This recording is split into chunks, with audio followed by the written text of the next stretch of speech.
The lobby of Zarian Tower was always busy. It was the heart of the largest trade company in the city, where humans and aliens came together for business. The floor was made of shining black crystal, and tall glass walls showed the sky filled with ships landing and taking off. Workers in sharp suits walked with confidence, and the reception desk stood proudly in the center like a gate to power. That morning, something unusual happened. A young alien girl walked in.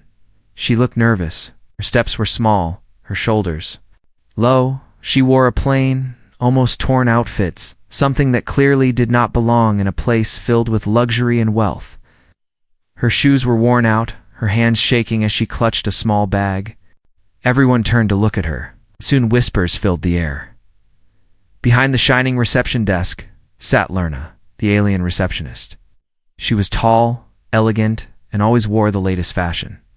Her silver jewelry sparkled under the lights, and her voice was sharp as glass. The moment her eyes landed on the poor girl, her lips curved into a mocking smile. "Oh, my stars," Lerna said loudly, making sure everyone could hear. "Did the cleaners let you in? Or did you lose your way to the charity shelter?" People around chuckled. Some humans smirked. Some aliens shook their heads in pity. But none defended the girl. The poor alien froze, her face turning red with shame. She tried to speak, but her voice was too small. "I came for the job posting," she whispered. Holding out a crumpled paper ad, Lerna laughed, tilting her head back dramatically. "For the job here? Look at you. This is Zarian Trade, the most respected company on this planet. We don't hire beggars." The girl's chest tightened. She wanted to turn around and run away, but her legs refused to move. Hunger gnawed at her stomach, and the thought of returning home with nothing broke her heart. She clenched her fists. Still, Lerna was not done. "Your outfit is from, 50 years ago? Even a garbage droid would look better. Tell me, sweetheart, did you borrow it from a museum?" The crowd laughed again. The sound felt like knives, piercing the poor girl's skin. She lowered her head, her eyes burning with unshed tears. Every word of mockery reminded her of her struggles, how her family abandoned her, how she barely survived by selling scraps. And yet here she was, daring to dream of a job in this shining tower. "Please," the girl whispered, almost begging. "I just want a chance. I can work hard."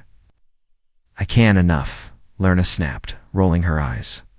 "Save your sob story for someone who cares. Go back to the streets where you belong." At that moment, the air in the lobby changed. Heavy silence fell as the tall glass doors slid open. The sound of polished shoes clicked against the crystal floor. Everyone straightened immediately. Even Lerna's mocking smile faded. The human boss had arrived. He was known across the city as a man of strict authority, sharp intelligence, and cold judgment. His dark suit was flawless, his tie perfectly aligned, and his presence commanded respect. People stepped aside, bowing slightly. His eyes scanned the lobby, and for a moment, it felt like time itself slowed. He stopped when he saw the poor alien girl standing there, small and broken under the weight of everyone's laughter. The girl tried to hide her face. She wished she could disappear, but the human boss's sharp gaze locked on her. He noticed the trembling hands, the thin frame, and the desperate hope burning beneath her lowered eyes. "What is going on here?" His deep voice cut through the silence. Lerna quickly stood tall, her earlier confidence replaced by nervousness. "Sir, this stranger came asking for a job. I was just explaining to her that she doesn't belong here. Look at her outfit. She's not fit for this company." The human boss did not answer immediately. He walked closer, his polished shoes echoing in the silent lobby. His eyes stayed fixed on the poor alien girl, studied her from head to toe, not with mockery, but with a strange interest that made her heart pound. Everyone held their breath, waiting for his judgment. Then, in a voice calm but powerful, he spoke words that shocked the entire lobby. "Hire her." Right now, the silence cracked into gasps. Lerna's jaw dropped open. "SR. But she's not," I said. "Hire her," the human boss repeated firmly. His eyes never left the girl. "Do you question my orders?" Lerna swallowed hard, her pride burning. No, sir." The poor alien girl's heart raced. She could not believe what she'd just heard. Her whole body trembled, not from fear, but from shock. Why would he hire her? Why defend her when everyone else mocked? The human boss finally turned to face the rest of the lobby. His cold gaze swept across the crowd, silencing every whisper, killing every laugh. "Is there anyone here," he said, slowly, "who thinks they are above the chance to prove themselves? Anyone who thinks worth is measured by clothing and not by will?" No one dared to answer. Heads lowered. The shame that had once been hers now belonged to them. The girl clutched her bag tightly, still unable to speak. For the first time in her life, someone powerful had stood for her. She wanted to thank him, but her throat felt dry. The human boss looked at her one last time. There was no smile on his face, but his eyes carried something unusual recognition, as if he saw something in her no one else could. And then, without another word, he turned and walked toward the elevators. The entire lobby buzzed with silent shock. The poor alien girl stood frozen. Her journey inside Zarian Tower had just begun, and it started not with pity, but with power. But deep inside, a question burned. Why her? And why did the human boss look at her as if he had been waiting all along? The next day, the poor alien girl returned to Zarian Tower. Her heart beat fast, the whole walk there. She had not slept properly. Half of the night was spent wondering if it was all a dream. Could it really be true? The human boss had ordered them to hire her. People laughed at her yesterday, but one command from him changed everything. When she entered the lobby, the atmosphere was different. Whispers followed her again, but this time they were not about her outfit. They were about the decision. That's the one he hired. Why her? Must be some hidden reason. The receptionist, Lerna, looked furious. Her sharp smile was gone, replaced with a glare that could cut through steel. She forced herself to stay silent as the girl walked toward the upper floors, guided by an assistant. The elevator took her high into the tower. Each floor seemed more intimidating than the last humans and aliens in perfect uniforms, busy at glowing consoles, giant holoscreens showing galactic trade routes. She felt out of place in every step, clutching her small bag like it was armor. Finally, she was led into a quiet office room. The lights were dim, the walls lined with shelves holding strange artifacts, old alien relics, human books, and glowing crystals. It was not like any other office she had seen. A woman in a black suit entered, carrying a datapad. She looked serious, her eyes scanning the poor alien girl with suspicion. "Sit," she ordered. The girl obeyed. Her hands trembled as the woman placed a thick contract in front of her. The paper looked ancient, though holographic letters floated above it in several alien languages. "You have been chosen for employment under direct order of the director," the woman said firmly. "But before you are officially accepted, you must sign this contract." The girl blinked. I don't understand what is in it." The woman adjusted her glasses, reading aloud by signing.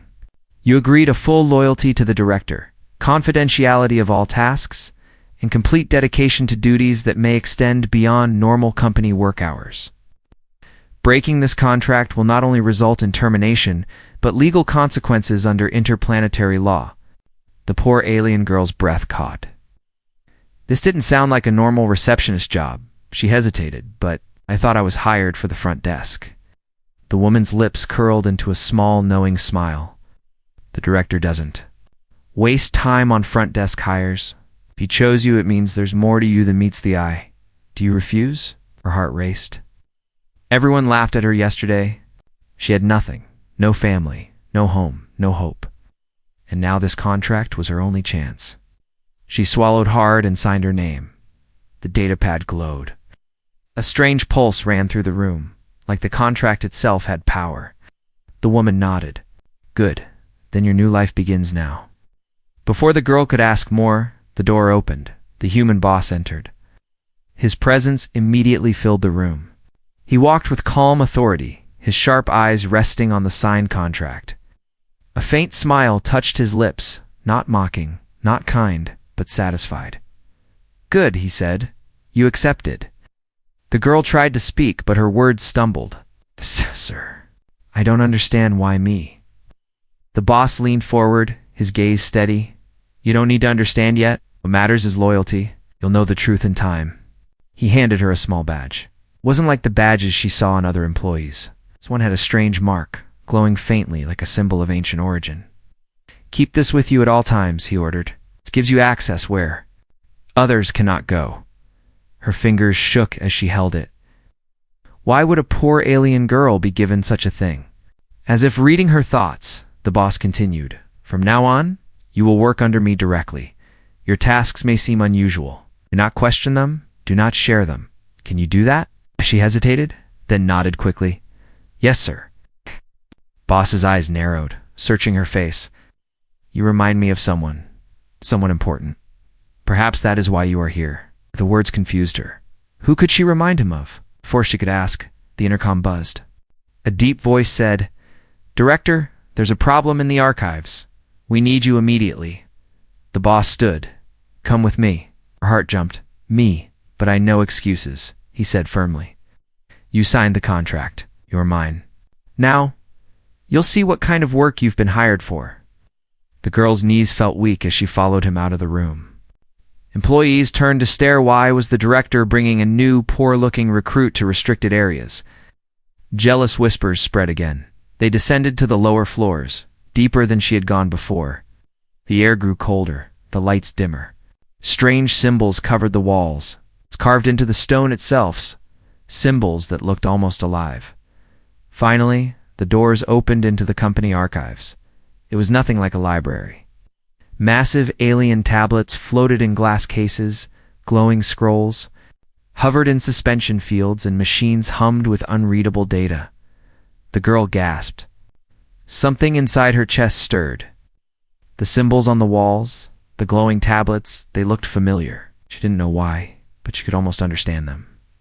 The boss noticed her expression. His lips curved into the faintest smile. Yes. He murmured, You see it, don't you? That's why I hired you. Her breath caught. But how? I've never seen this before. You'll understand, he said. In time, for now, your job is simple. Start organizing these records. Touch nothing you don't understand. Just listen to what calls you.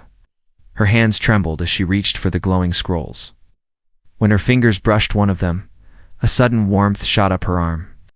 Images flashed in her mind, ancient cities, forgotten wars. Voices whispering her name. She stumbled back, gasping. The human boss watched closely, his eyes sharp. You are exactly what I needed, he said softly. The poor alien girl stood frozen, her heart pounding. Yesterday, she was mocked in the lobby. Today, she was holding secrets that could change the galaxy. But deep inside, fear grew. What had she just signed herself into? The first few days of her job passed quietly, or at least, they seemed quiet to the other employees. To everyone else, the poor alien girl was now just the director's odd choice. Some whispered she must be a secret lover. Others claimed she was a pawn for alien politics. Nobody guessed the truth, that she was being pulled deeper into something far stranger. During the day, she did small tasks, delivering datapads, cleaning archive shelves, organizing old scrolls that glowed. With strange runes, the work was tiring, but she never complained. She owed her place in the tower to the human boss, and every time she saw him pass by, her heart filled with silent determination. But the real strangeness began at night. One evening, long after the employees had gone home, her communicator buzzed. She looked at the time, midnight. The message was short. Report to the lower archives. Now. Her hands trembled. Midnight? Why would the director call her at such an hour?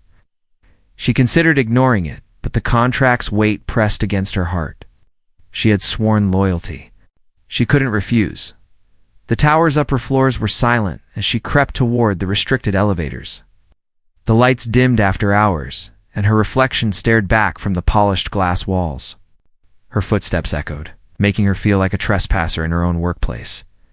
When the elevator doors opened on the lowest level, cold air hit her. The lower archives looked different at night. The floating scrolls glowed brighter, casting long shadows across the stone walls. The carved alien symbols seemed to shift when she wasn't looking directly at them. And there, in the center of the chamber, stood the human boss. He was waiting, his suit as perfect as always, his sharp eyes fixed on her. "You came," he said. I thought this was a mistake," she whispered nervously. "No mistakes," he replied. "Your work begins now." He handed her a box. It was heavy, covered in strange seals she couldn't read. "Place this on the pedestal in the northern chamber." She looked around confused. She had never been allowed beyond the main archive room. The northern chamber door was huge, locked with glowing runes. "But I don't have access." "You do now," he said simply. She touched her badge to the door. To her shock, the runes lit up and unlocked. The heavy doors slid open, revealing a smaller chamber inside. It was darker, colder. In the middle stood a pedestal carved from black stone. Her legs shook as she carried the box forward. The whispers started again, not from people, but from the walls. Strange voices, ancient and soft, brushing against her mind. She placed the box on the pedestal, and instantly the room filled with light. Symbols raced across the walls.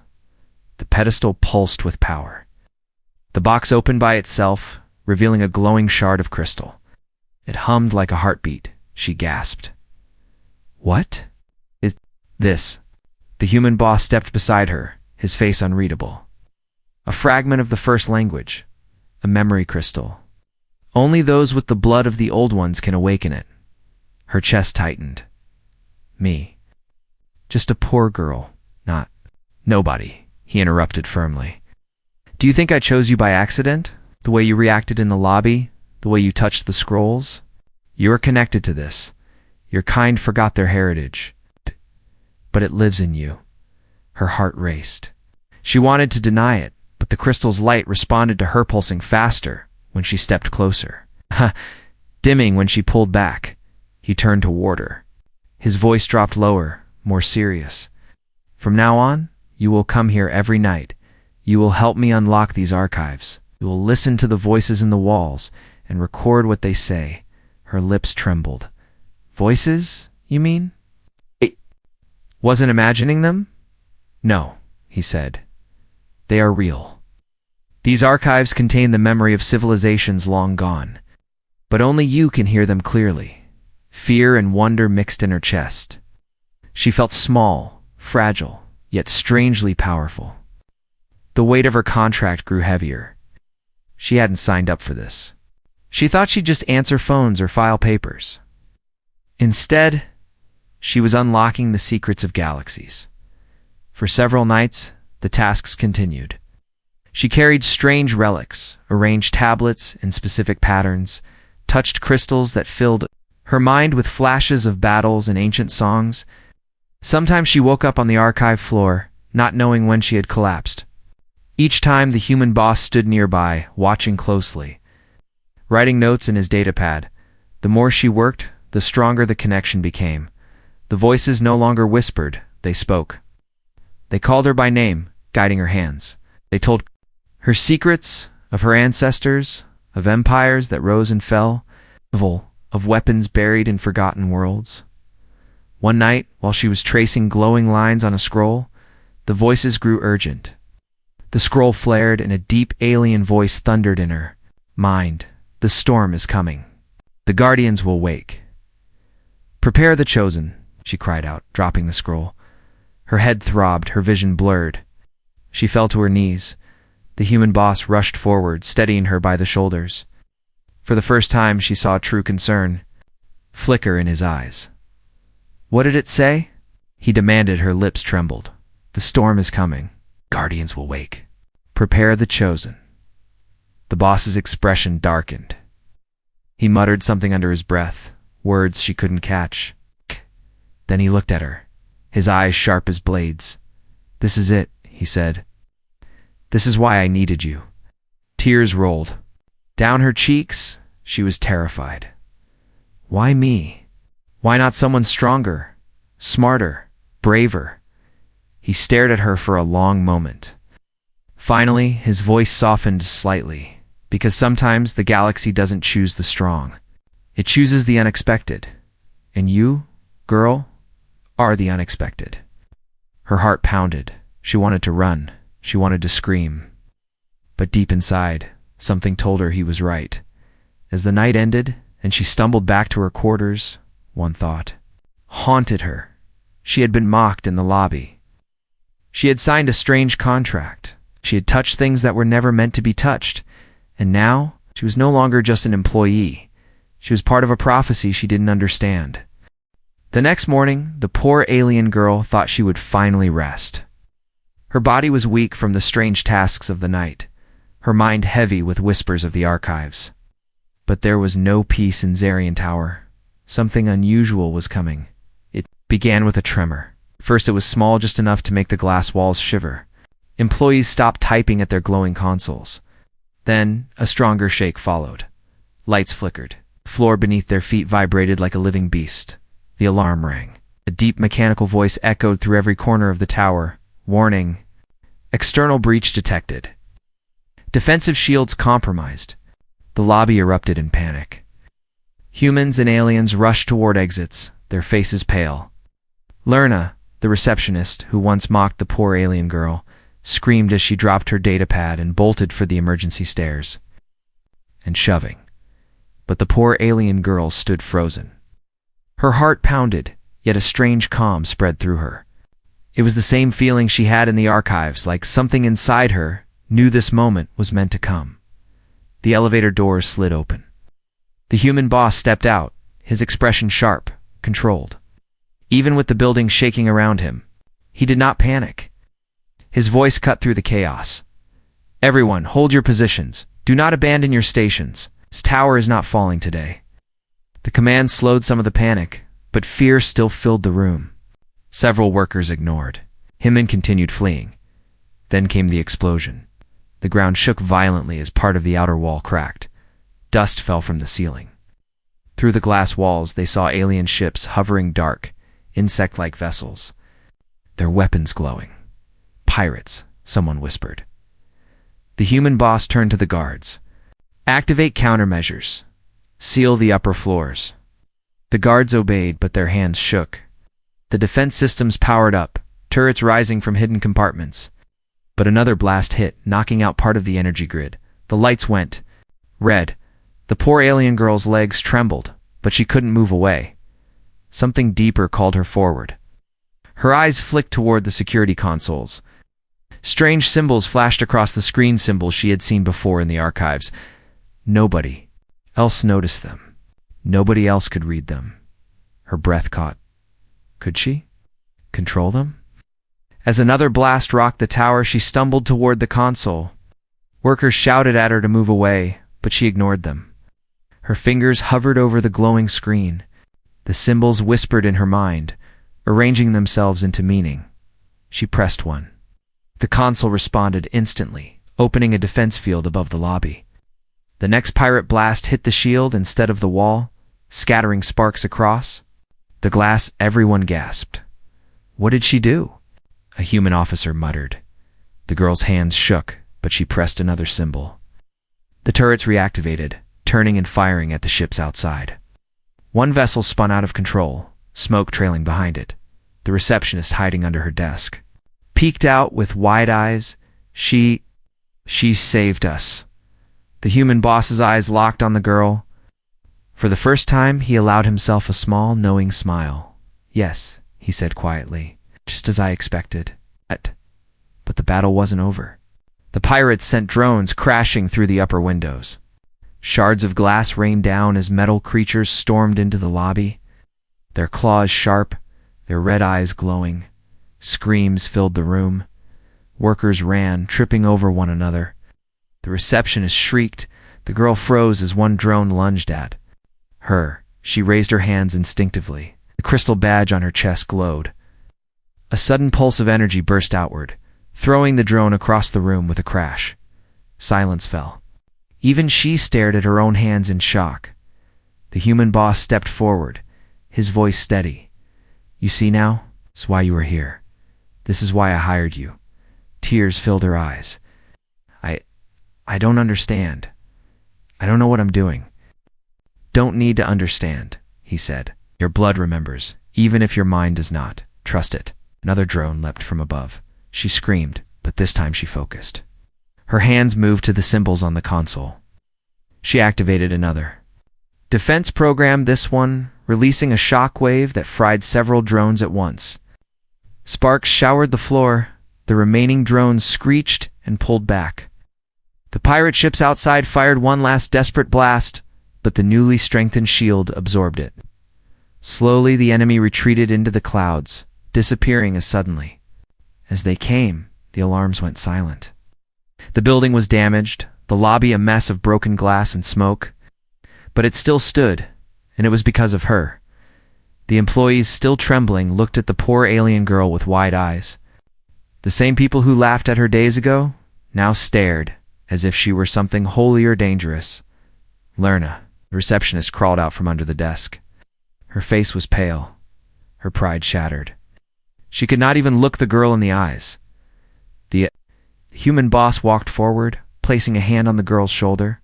She flinched at his touch, but his grip was firm. Well done, he said. You acted on instinct. That instinct will save more than just this tower. Her throat tightened. She whispered, why me? Why not someone else? He looked at her, seriously, because no one else can hear the archives. No one else can read the language. No one else can unlock the power that sleeps in you. You are not here by chance. You are here by destiny. She lowered her head, overwhelmed. Around them, the staff whispered nervously. Destiny. Who is she really? Why would the director put his trust in her? The girl held her badge tightly, its faint glow pulsing like a second heartbeat. She didn't feel like a hero. She still felt like the poor girl who once begged for a chance. But today, she had saved them all. And in that moment, she realized something terrifying. The pirates hadn't attacked randomly. They had come for the tower because of the archives. Because of her? The attack had ended, but the silence that followed felt even heavier. Broken glass glittered across the lobby like fallen stars. The workers whispered nervously, some staring at the poor alien girl with fear, others with awe. She stood in the middle, trembling, the faint glow of her badge still pulsing against her chest. She expected to be questioned, maybe even blamed, but instead the human boss raised his hand. Everyone back to your stations. Damage control teams will clean this up. No one speaks of what happened here. Understood? The employees nodded quickly, afraid to disobey. The boss's authority was absolute. Still, their glances lingered on the girl as if she were some kind of forbidden secret walking among them. The human boss turned to her. His face was calm, but his eyes held an intensity that made her throat dry. Come with me. Her legs felt heavy, but she followed him into the private elevator. The doors closed, sealing her inside the quiet space with him. The air felt tense, her heart racing as the elevator descended not up to the higher offices, but down again deep into the white, restricted levels. When the doors opened, she gasped. It wasn't the archives this time. It was a hidden chamber even below them. The room was circular, its walls covered in ancient carvings. Glowing crystals floated in the air like silent guardians, filling the chamber with soft light. At the center stood a large table made of obsidian, and upon it lay a map, one that didn't show a single city. But the stars themselves. The human boss walked to the table, his hands resting on the map. His voice was low, serious. You deserve to know the truth now. The girl's body trembled. She stepped closer. The truth. About what? He looked up, his sharp gaze locking onto hers. About why I hired you. About what this company really is. And about who you truly are. Her breath caught. May, I'm nobody. Just a poor girl who wanted a job. His lips curled slightly, not in mockery, but in something close to pity. That's what you believe. But the archives showed me otherwise. He tapped the glowing map. Symbols appeared, shifting like rivers of light. This company is not only a trade empire, it is a cover. Beneath it, I lead a network that searches for fragments of the first language, ancient relics scattered across worlds, holding knowledge and power left behind by civilizations long extinct. Her eyes widened. The crystal, the scrolls. He nodded. Yes, and until now, we have only been collectors. Pieces we cannot fully unlock. But you changed that. You awakened them. You heard the voices. She shook her head, stepping back. No, I don't want this. I didn't ask for this.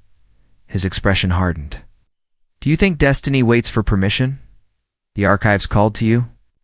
The moment you touched them, I knew you were the key. Tears filled her eyes. But why me?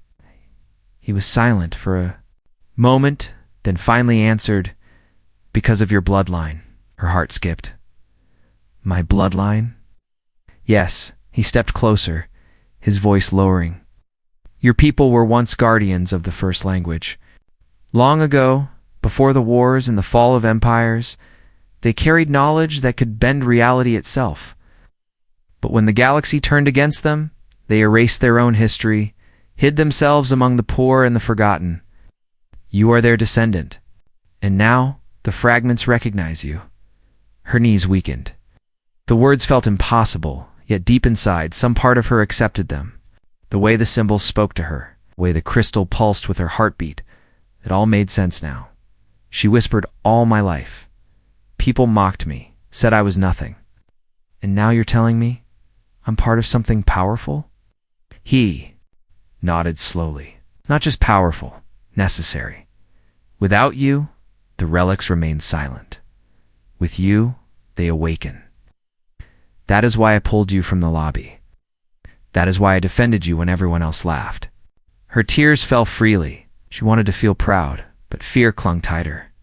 If what you say is true, then the pirates today, they came for me, didn't they? The boss's expression darkened. Yes, word has already spread. Enemies who once thought the first language lost will now hunt for it again, and they will hunt for you. Her chest tightened. The weight of her new life crushed down on her. She wanted to go back to being nobody, to the days when her biggest worry was hunger. But those days were gone. The human boss leaned forward, his voice steady and commanding. That is why I need you to stay with me, to train, to listen to the archives, because soon we won't be the hunters. We will be the ones hunted. The room was silent except for the faint hum of the crystals. The girl stared at the star map, the lines of ancient symbols glowing faintly as if they recognized her presence. Finally, she whispered, what happens now? The human boss looked directly into her eyes. Now you choose. You can remain the scared girl who walked into my lobby, mocked for her outfit, laughed at for her dreams, or you can accept who you truly are, the key to saving us all. Her hands clenched. She wanted to say no, to refuse to run. But deep inside, she knew the choice was already made the moment she signed the contract. The voices of the archives echoed faintly in her head, repeating the warning. The storm is coming. The guardians will wake. She lifted her gaze to the boss, her voice barely steady. I'll try. For the first time, he allowed himself a true smile. Good, then the galaxy may still have hope. But as she stood in that glowing chamber, staring at the map of the stars, a chill ran down her spine because she realized something terrible. If she was the key, then the entire galaxy would soon know where to find her. Days passed after the pirate attack, but the weight of it remained heavy inside Zarian Tower. The employees pretended everything was normal, yet whispers followed the poor alien girl everywhere she went. She could feel their stares, hear their mutters when she walked past. That's her. It's the one who controls the archives. She's dangerous. She doesn't deserve to be here. No matter what she did, she could not escape the suspicion. Even those who had been saved by her power looked at her with unease. And at the center of all the hatred stood Lerna, the receptionist. Lerna had not forgotten the humiliation. Once she was the shining face of the company's lobby, admired for her beauty and confidence. But now, people whispered about the new girl, not her. Every time she looked at the poor alien girl, her chest burned with jealousy. One evening, Lerna met secretly with two senior employees. They sat in a dim storage room, voices hushed. She's a fraud, Lerna hissed. The director has fallen. For some trick, that girl doesn't belong here. One of the men, a human officer, frowned. But she saved the tower. We saw it with our own eyes. Maybe she caused the attack, Lerna snapped. Think about it. The pirates arrived, days after she came, and somehow she just happened to know how to activate defenses? Convenient, isn't it? The other employee, an alien accountant, shifted nervously. If what you're saying is true, we should tell the director no, Lerna interrupted. Sharply. He won't listen. He trusts her blindly. But if we expose her ourselves, we'll be the ones he trusts again. She'll be gone, and balance will be restored. Their eyes met in silent agreement. The seed of betrayal had been planted. That night, the poor alien girl was once again called to the archives. The human boss gave her tasks, as usual touching. Relics arranging scrolls, recording the whispers of the first language. Something felt different. She noticed shadows in the corridors when she returned to her quarters. Footsteps behind her. Strange looks from employees who didn't speak. A knot of unease twisted in her stomach. By the third night, her fear became reality. She entered the archive chamber, only to find it strangely quiet. The relics still glowed, but the boss was not there. Instead, Lerna and the two men stepped. Out from the shadows, her chest tightened. What are you doing here? This place is restricted, Lerna smirked. Restricted for you too, little beggar. You think you can trick everyone with your act? Pretend you're special? You're nothing? You always were? The girl backed away. I don't want trouble. Please, the officer raised a small weapon, aiming it at her. You're coming with us? We'll hand you over to the authorities. Let them see what kind of spy you really are. Her heart raced. Spy? I'm not, the accountant sneered. Don't lie. You brought the pirates here. You endangered us all. We'll make sure the director knows the truth. Tears stung her eyes. That's not true. I saved this place. But they didn't care. They moved closer, circling. Her like hunters, desperation clawed inside her. She reached for the badge at her chest, but Lerna slapped her hand away. Not this time. Whatever trick you used before, it won't work now. The officer grabbed her arm roughly, yanking her forward. She struggled, fear rising in her throat. The archives whispered faintly, as if calling to her, but she couldn't focus. She was too afraid. And then the door opened. The human boss stepped. Inside, his cold gaze sweeping across the scene. His sharp eyes took in the weapon, the frightened girl, the traitors. The room froze. Explain, he said, his voice low and dangerous. Lerna straightened quickly, forcing a fake smile. Director, we caught her sneaking into the archives. She was planning something I knew she couldn't be trusted. The officer nodded eagerly. Yes, sir. She's working with outsiders. We were just stopping her, the accountant added. Nervously for the safety of the company, the boss's expression did not change. He walked forward slowly, his footsteps echoing. The traitor's confidence began to fade. Finally, he stopped beside the girl, placing a hand on her shoulder. You think she is the threat? His voice was calm, but sharp as a blade. Fools. She is the reason you are still alive after the attack. Without her, you would all be corpses in the rubble. Lerna's face twisted. You can't really believe she's innocent. Look at her. She's weak, unworthy. Silence, the boss snapped. His voice boomed through the chamber. Crystals themselves seemed to vibrate at his command.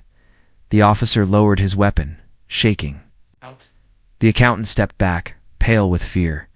The human boss's gaze cut into them like fire. You dare raise a weapon against my chosen? You dare accuse her when you cower like insects during battle? You betray not only her but me. The room fell silent. No one dared breathe. Finally, the boss turned to the guards waiting outside. Remove them. Strip their access. They are no longer part of this company. The traitors' faces turned white. The guards stormed in, seizing them. They shouted, begged, but it was useless. Their voices faded as they were dragged away, leaving only silence. The poor alien girl trembled, tears running down her cheeks. She whispered, Why? Why do you keep defending me? Even when everyone else hates me. The boss looked down at her, his expression unreadable. Then, in a voice quieter than before, he said, Because you are more than they will ever understand. And because the galaxy doesn't forgive weakness, but it respects destiny. Her heart pounded. His words scared her, yet they also lit a fire inside. She wasn't just surviving anymore. She was being shaped into something greater, though she didn't yet know if it was savior or weapon. But as she lay in her quarters, that night she couldn't sleep. The whispers of the archives still echoed in her mind, and somewhere in the distance, she felt eyes watching her. If traitors existed within the tower, how many more waited outside its walls? The morning after the betrayal, the tower was quiet, too quiet. Workers moved through the halls with lowered heads, afraid to speak. Everyone had heard what happened in the archives. The director had cast out his own staff, people who had worked there for years because they had turned against the poor alien girl. Now, whispers carried a new tone. She must be important. To be protected like that, or dangerous. Why else would the director keep her so close? Really is the key to something greater? The girl tried to ignore them, but their words dug deep. She had never asked for any of this. She only wanted a chance, a job to survive. Yet now, she carried secrets and powers that made her both feared and envied. That evening, the human boss summoned her once more, not to the archives, but to his private office on the highest floor of Zarian Tower. The elevator doors opened, revealing a vast room lined with tall windows overlooking the city. From up here, the world looked small, the ships like tiny insects crawling across the sky. At the center stood the director, hands behind his back, staring out at the horizon. She stepped in nervously. "You called for me, sir?" He turned, his sharp eyes locking on hers. "Yes, sit." She obeyed, her hands twisting together in her lap. The silence stretched, heavy and uncomfortable, until finally he spoke. "You've survived mockery, attack, and betrayal within these walls. And still, you stand." Her throat tightened. I only did what I had to. I didn't want to be special. I didn't want enemies." His lips curved slightly, but not in amusement. "None of us choose destiny. Destiny chooses us," he pressed. A button on his desk. The wall behind him shimmered, revealing a hidden holomap of the galaxy. Dozens of glowing points lit up across the stars, pulsing faintly. Her eyes widened. What are those?" "Fragments," he said. "Pieces of the first language scattered across worlds. The pirates are not the only ones searching. How many? Others already move against us. But now, we have you. And with you, we can find them before anyone else." Fear and wonder battled inside her chest. "You mean you want me to leave the tower? To go out there?" "Yes." His gaze was unyielding. "Your work here is finished. The archives awaken because of you, but they are only the beginning. The galaxy beyond these walls waits for your touch. Without you, the relics remain dead. With you, they will rise again." Her lips trembled. "But I'm not ready. I don't even understand what I am." "You will," he said firmly. "I will be there to guide you. You will not walk this path alone." For the first time, she saw something different in his eyes. Not just cold authority, but belief. He truly believed in her, even when she didn't believe in herself. Her mind spun. Just weeks ago, she had been laughed out of places like this. She was mocked for her torn clothes, her desperation. And now, the most powerful human she had ever known was telling her the galaxy needed her. Her heart pounded. Slowly, she whispered, "If I agree, what will happen to me?" His voice dropped lower. "You will no longer be a simple worker. You will be my partner, my chosen. Together we will gather the fragments before our enemies. And when the storm comes, we will be the ones ready to face it." Her chest tightened at his words, partnered, chosen. These were not titles she had ever dreamed of hearing. Finally, she asked the question that haunted her most. "And if I refuse?" His eyes darkened, but his voice remained steady. "Then the galaxy will fall into the hands of those who will use the first language to enslave us all. If you walk away now, you walk away not just from me, but from everyone who depends on you. And believe me, girl, there are billions who do not even know your name. Yet their survival rests on it." Her hands shook. Tears welled in her eyes. It was too much. too heavy. And yet, deep inside, she already knew her answer. The voices of the archives echoed in her mind again. Prepare the chosen. A deep breath, then she stood. I don't understand everything, she said, her voice trembling but firm. But I know one thing. I was nothing before I came here. And now, if there's a chance I can be something more, then I'll take it. I'll go. For the first time, the human boss allowed himself a genuine smile. Good. Then your new beginning starts now. He pressed another button. The far wall opened, revealing a hangar bathed in silver light. A sleek starship waited, its hull gleaming. With both human engineering and alien design, her breath caught. That is for us. Yes, he said simply. It will carry us to the fragments. And it will carry you into the destiny you cannot escape. She stepped closer, her reflection shining against the ship's polished surface. Her hands trembled. But there was fire in her eyes now. She turned to the boss. Then let's go. They walked together into the hangar, the doors closing behind them. The engines of the ship roared to life, filling the chamber with light and power. As the ship lifted, she looked through the window. The city stretched below, unaware that one of its poorest daughters was leaving not as a beggar, not as a mockery, but as the chosen key to the galaxy's survival and beyond the city. In the endless dark of space, shadows moved, fleets of enemies, already stirred, waiting, watching, hunting. The storm was coming. But so was she.